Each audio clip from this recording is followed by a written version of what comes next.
তোমাকে ফিরিয়ে আনার অনেক চেষ্টা করে দেখলাম, কিন্তু তুমি হয়তো আর ফিরবে না। আচ্ছা ঠিক আছে, আমিও আমার হার স্বীকার করে নিচ্ছি। আমি বুঝতে পেরেছি তোমাকে ফিরিয়ে আনার আমি ব্যর্থ চেষ্টা করে চলেছি দিনের পর দিন। হয়তো আগের মতো করে তুমি আমাকে আর চাও না, তবে এটাই হোক, আমি আর তোমার বিরক্তর কারণ হতে চাই না।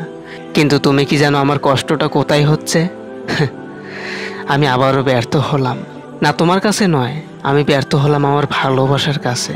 আমি বুঝতেই পারিনি সবাই চিরকাল থাকে না, তুমিও একদিন থাকবে না। জানো, আমি না বারবার এই ভুলটাই করি। কি করব বলো, আমিও তো একটা রক্তে মাংস করা মানুষ, ভুল তো হবেই। তবে জানো, আমি ভেবেছিলাম তোমাকে পেয়ে সবটা পাওয়া হয়ে গেছে, কিন্তু তুমিও সেই অন্যদের মতো একলা করে চলে গেলে। ঠিক আছে, আমিও আবার লজ্জিত আমার বিশ্বাসের কাছে। জানো, তোমাকে বেশি ভালোবেসে তোমার কাছে সস্তা হয়ে গেলাম। তোমাকে বেশি দাম দিতে গিয়ে আমার দামই কমে গেল। আমার মান অভিমান, আমার রাগ তোমাকে ছুঁয়ে যায় না।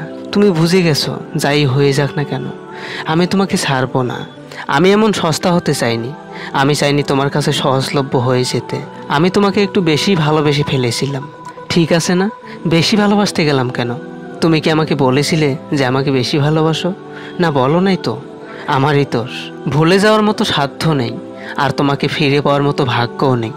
শুধু অপেক্ষায় আছি, মাঝপথে যদি আবারও দেখা হয়। প্রতিদিন সকালে তোমার মেসেজ দিয়ে দিন শুরু হতো, আর তোমার কল দিয়েই দিন শেষ হতো।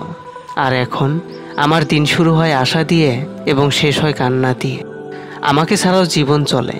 আমি কারো জীবনে এতটা বিশেষ কিছু হতে পারি নাই যে আমার থাকা না থাকায় কারো জীবন শূন্য শূন্য লাগবে।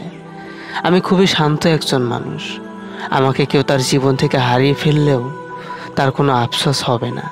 আমাকে ছাড়াও সবার জীবন সুন্দরভাবে কেটে যাবে।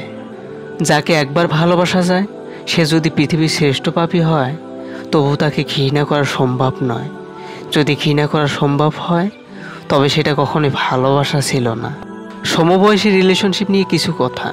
আমরা যখন শুনি কেউ সমবয়সী রিলেশনে আছে, আমরা অনেকেই অনেক কথা বলি, কিন্তু আপনি কি জানেন সমবয়সী রিলেশনের মতো দ্বিতীয় আর কোনো রিলেশন হতে পারে না? অনেকেই বলে সমবয়সী রিলেশনশিপ টেকে না। আসলে যে ভালোবাসে সে কখনো ছেড়ে যায় না।